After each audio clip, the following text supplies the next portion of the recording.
வணக்கம். போன வாரம் பூரா மார்க்கெட் சும்மா அப்படியே டைம் கில் பண்ணிட்டு இருந்துச்சு. எஸ், 2-3 நாள் கீழே விழுந்துச்சு. பட் ஓவராலாக நீங்கள் எடுத்து பார்த்தீங்கன்னா மோர் ஆஃப் டைம் கில்லிங் தான் ஓடிட்டு இருந்துச்சு. All time high, recent high. All time ஹைனா ரொம்ப ஹைக்கெலாம் நீங்கள் போனால் ரீசெண்டாக எடுத்துக்கிட்டிங்கன்னு சொன்னால் 24,600 650 அந்த ஜோன்லேருந்து கீழே ஆல்மோஸ்ட் 24,000க்கு வந்துச்சு. அண்ட் நான் கூட சொல்லிட்டு இருந்தேன், ப்ராபப்ளி நம்ம 24,400 500 அந்த ஜோனில் ஸ்டாப் லாஸ்ன்னு. பட் அடுத்த வீடியோஸில் நான் சொல்லியிருந்தேன், தோ மார்க்கெட் கீழே விழுந்திருந்தாலும் பர்சனலாக ஐ எம் ஹோல்டிங்.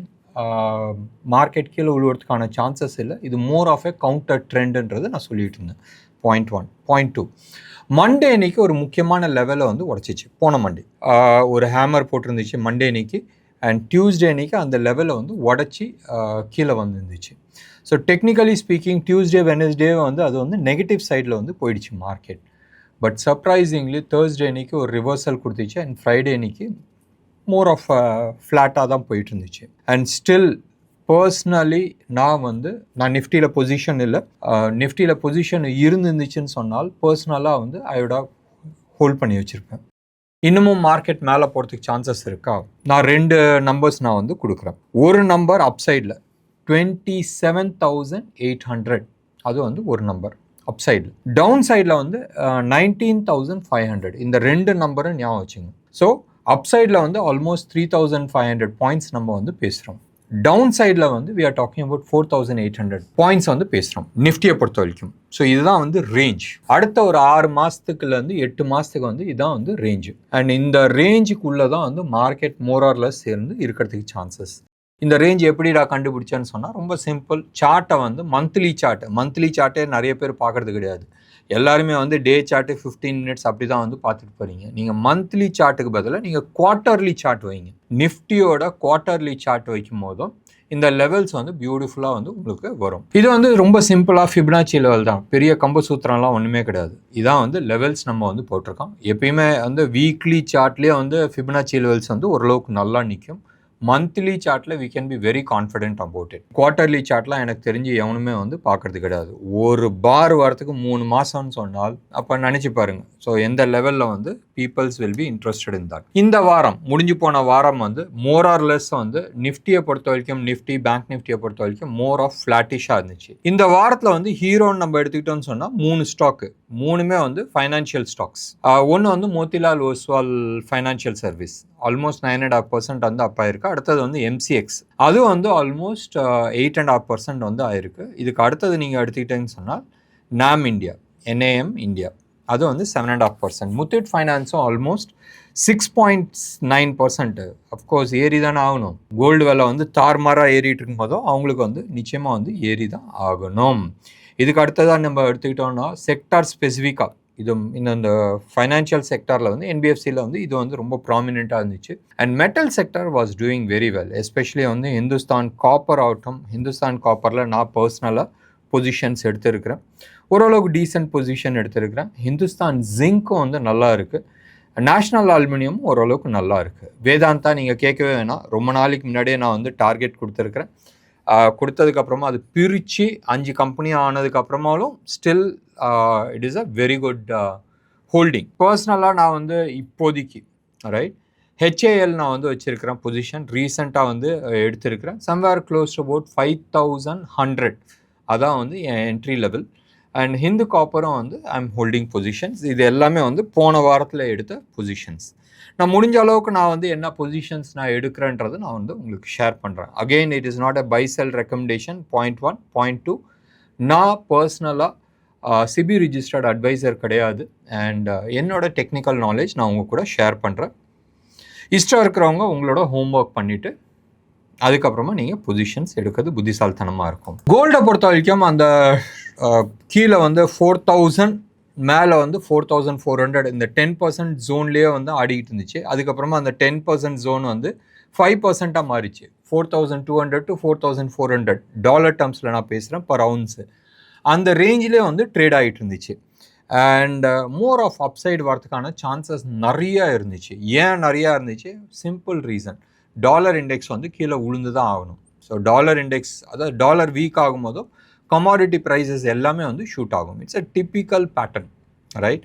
டாலர் கீழே விழுவும், இன்ட்ரெஸ்ட் ரேட் மேலே ஏறும், பாண்டு வீக் ஆகும், அடுத்தது கோல்டு சில்வர் மெட்டல்ஸ் எல்லாமே வந்து இன்க்ரீஸ் ஆகும். இந்த தடவை வந்து க்ரூடு வேற ஒரு காரணத்தினால மேலே ஏறிட்டு இருக்கு. இல்லைன்னு சொன்னால் அந்த க்ரூடெல்லாம் வந்து நேச்சுரலி டாலர் கீழே விழும்போது அது வந்து மேலே ஏறும். இதெல்லாம் வந்து டிப்பிக்கல் பேட்டர்ன். அண்ட் இது வரும்போதும் அடுத்த 2 மாசத்துல என்ன நடக்கும், அடுத்த 3 மாசத்துல என்ன நடக்கும், அடுத்த 6 மாசத்துல என்ன நடக்கும், இதெல்லாம் ரிப்பீட்டேஷன் ஆஃப் பேட்டர்ன்ஸ் தான், ஒன்றும் புதுசாக கிடையாது, ரைட்? இது வந்து 10 வருஷத்துக்கு முன்னாடி நடந்தது, இது 8 வருஷத்துக்கு முன்னாடி நடந்தது, இல்லை 20 வருஷத்துக்கு முன்னாடி நடந்ததுன்றது it's just a repetition of patterns and we are seeing it. And இது மாதிரி ஒரு சிச்சுவேஷன்ஸ் வந்துகிட்டு இருக்குன்றது எனக்கு தெரிஞ்சு நாங்கள் வந்து டிசம்பர் மாதத்துலேருந்து கத்திக்கிட்டு இருக்கோம். அண்ட் லார்ஜ் கேப் எல்லாமே வந்து விழுந்துருச்சு. சாதாரணமாக 90% ஆஃப் த டைம் மார்க்கெட் உழுவும் போது எப்படி உழுவும்னா, ஃபஸ்ட்டு வந்து ஸ்மால் கேப்பு மிட் கேப்பெல்லாம் வந்து செம்மையாக உழுவும். அதுக்கு பின்னாடி வந்து லார்ஜ் கேப் வந்து உழுவும்.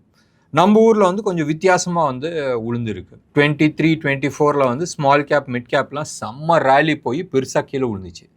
அதுக்கு அடுத்தது வந்து லார்ஜ் கேப் வந்து உழுவ ஆரம்பிச்சிச்சு. இது ரெண்டும் முடிஞ்சதுக்கப்புறமா மறுபடியும் ஸ்மால் கேப் வந்து ரேலி போயிட்டுருக்கு, right? Small cap mid cap rally போயிட்டுருக்கு.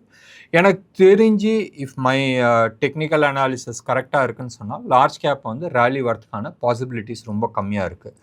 மோர் ஆஃப் டைம் கரெக்ஷன்ஸ் தான் பண்ணுறதுக்கான சான்சஸ் இருக்குது. பெரிய தலைங்களாம் வந்து சில பேர் வந்து சொல்லிகிட்டு இருக்காங்க 10,000 புள்ளி ரேலி வந்து வரப்போகுதுன்றது. அதுக்கான வாய்ப்பு இல்லை. அட்லீஸ்ட் 27 வரைக்கும் வாய்ப்பு கிடையாது. Let's wait and C.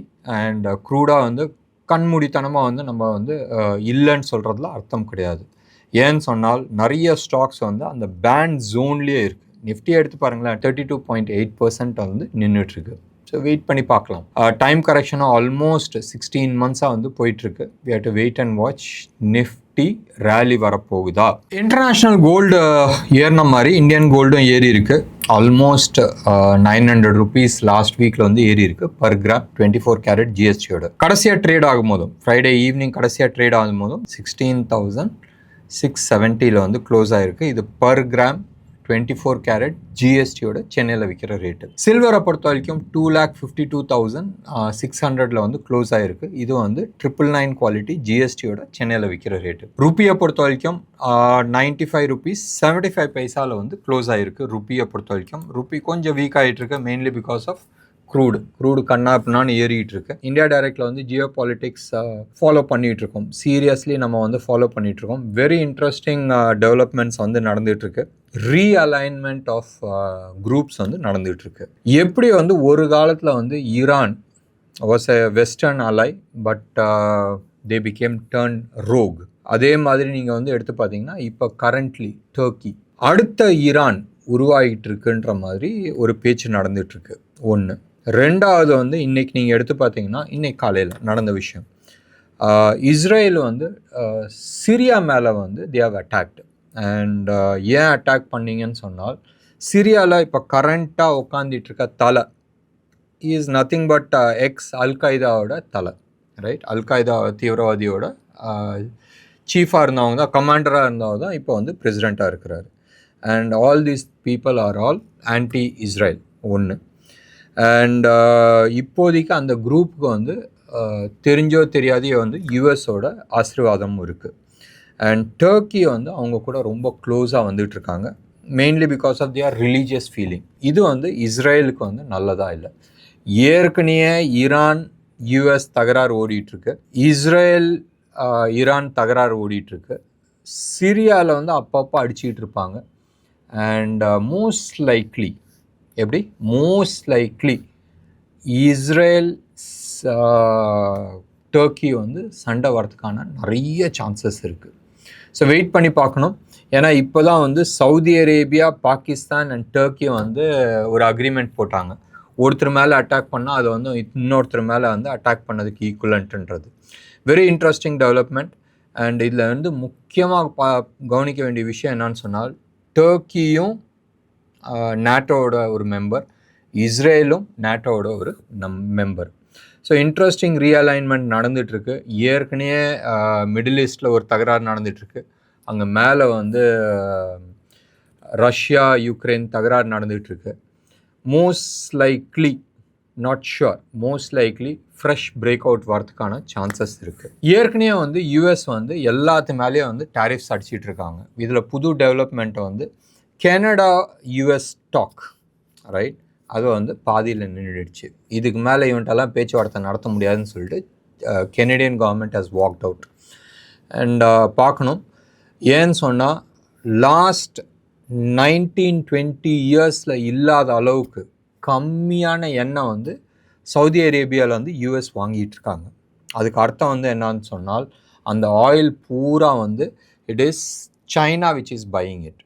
அப்போ டாலர், பெட்ரோ டாலருக்கு பதிலாக இப்போ பெட்ரோ யுவான் வந்துகிட்ருக்கு. So most of the Saudi அரேபியாவோட ஆயில்ஸ் பூரா வந்து சைனா வாங்கிட்டுருக்கு அண்ட் யூஎஸ் வந்து நில்ல இருக்குது. And most of the oil, அவங்களுக்கு வேண்டிய ஆயில் எல்லாமே வந்து புது ஆள் வந்துருக்கு வெனின்சுலா, அங்கேருந்து வந்துகிட்ருக்கு. அது இல்லாத கனடாலேருந்து வந்துகிட்ருக்கு. ஸோ வெயிட் பண்ணி வாட்ச் பண்ணோம் தட் இந்த ரீஅலைன்மெண்ட் வந்து எப்படி ஒர்க் ஆக போகுதுன்றது. அண்ட் 19 இயர்ஸ், எப்படி 19 இயர்ஸ் ஹையை வந்து டச் பண்ணியிருக்கு யூஎஸோட பாண்ட் மார்க்கெட். ரொம்ப இன்ட்ரெஸ்டிங்கான விஷயம். 19 இயர்ஸ் இல்லாத அளவுக்கு வந்து யூஎஸோட பாண்ட் மார்க்கெட் டச் பண்ணியிருக்கு. ஸோ 19 வருஷத்துக்கு முன்னாடி என்ன வட்டி கொடுத்தாங்களோ அந்த வட்டிக்கு வந்து வந்திருக்கு, ஹை இன்ட்ரெஸ்ட் ரேட். இன்னொன்று வந்து 40 ட்ரில்லியன், நம்ம 37-36 நம்ம சொல்லிட்டோம். போன வாரம் வந்து 40 ட்ரில்லியன் வந்து அவங்களோட கடன் லெவல் டச் ஆயிருக்கு. இந்த சைடு நம்ம பார்த்துக்கிட்டே இருக்கிறோம். கீழே இந்தோனேஷியா பற்றி ஒரு 2 நாளைக்கு முன்னாடி ஒரு இன்ட்ரெஸ்டிங் விஷயம் சொல்லிட்டு இருந்தேன். Indonesia is collapsing fast. சைனாவோட டெட்டும் நீங்கள் எடுத்து பார்த்தீங்கன்னா பயங்கரமான மோசமான சுச்சுவேஷனில் இருக்குது. 130% of their debt to GDP ரேஷியோவில் இருக்குது. $18.7 ட்ரில்லியன் கடன் இருக்குது. அவங்களும் வந்து கம்ஃபர்ட் ஜோனில் இல்லை. எஸ், அவங்க வந்து எக்ஸ்போர்ட் வந்து ஜாஸ்தி கொடுத்துட்டு இருக்காங்க, சர்ப்ளஸில் இருக்கிறாங்க. அவங்க இம்போர்ட் பண்ணுறதோட எக்ஸ்போர்ட் வந்து ஜாஸ்தி பண்ணிட்டு இருக்காங்க. அந்த ஒரு பாசிட்டிவ் மட்டும்தான் இருக்குது. பட் அவங்க ஊரில் க்ரோ ஆனது பூரா வந்து கடனை வச்சு தான் வந்து க்ரோ ஆகிருக்கிறாங்க. அவங்களோட real estate market is crashing. And நம்ம ஊர் மாதிரி, ரைட், நிறைய இன்ஃப்ராஸ்ட்ரக்சருக்கு வந்து ஹெவியாக இன்வெஸ்ட்மெண்ட் பண்ணது வந்து இட் இஸ் ஒன்லி த்ரூ கடன். ஸோ வெயிட் பண்ணி பார்க்கணும் how China is going to manage. But டெஃபினட்டாக இந்தியாவை தவிர, இந்தியாவில் கடன் வாங்கியிருக்கோமா? எஸ், வாங்கியிருக்கிறோம், இல்லைன்னு நம்ம சொல்ல. பட் நம்மளோட growth prospect is much higher then மற்ற நாடுகள். ஸோ இது மட்டும் ஒரே ஒரு விஷயந்தான். அண்ட் நிறைய நாடுகள் வந்து இது பிடிக்கல. எஸ்பெஷலி நீங்கள் யூஎஸ் நீங்கள் எடுத்து பார்த்தீங்கன்னா நிறைய விஷயங்கள் பண்ணிகிட்டு இருக்காங்க அகெயின்ஸ்ட் இந்தியா. நீங்கள் வந்து அந்த இன்டர்னல் பாலிட்டிக்ஸ் நடக்கிற விஷயத்தை எல்லாத்தையுமே வந்து கொஞ்சம் கவனித்து வைங்க. ரொம்ப இன்ட்ரெஸ்டிங்காக இருக்கும். இதுக்கும் மார்க்கெட்டுக்கும் என்ன சம்மந்தம்னு சொன்னால் சம்மந்தம் இருக்குது. ஸோ இது எல்லாத்தையுமே வந்து ஓரளவுக்கு பாயிண்ட்ஸ் எல்லாம் எடுத்து வைங்க. அண்ட் இதுக்கு முன்னாடி இதே சிச்சுவேஷன் எப்போ வந்துச்சுன்றது பாருங்கள், அதுக்கான விளைவுகள் என்ன வந்துச்சுன்றது பாருங்கள். You will get a idea. எல்லாத்தையும் சொன்ன மார்க்கெட் அடுத்த வாரம் எப்படி இருக்குன்னு சொல்லி, மார்க்கெட் மோர் ஆர் லெஸ் ஃப்ளாட்டிஷாக இருக்கிறதுக்கு தான் சான்சஸ் இருக்குது. அண்ட் மோர் ஆன் அப்சைடுக்கான பாசிபிலிட்டிஸ் இருக்குது இப்போதைக்கு. அண்ட் 23,800 வந்து ஸ்ட்ரிக்ட் ஸ்டாப் லாஸ் மெயின்டைன் பண்ணுறது புத்திசாலித்தனமாக இருக்கும். ஐ திங்க் ஓரளவுக்கு நான் கிளாரிட்டி கொடுத்துருக்குறேன்னு நினைக்கிறேன். ஸ்டாக் ஸ்பெசிஃபிக்காக நான் பேசல. அடுத்த வாரத்தில் வந்து நம்ம ஸ்டாக் ஸ்பெசிஃபிக்காக நம்ம பேசலாம். Waiting for your comments. நன்றி, வணக்கம்.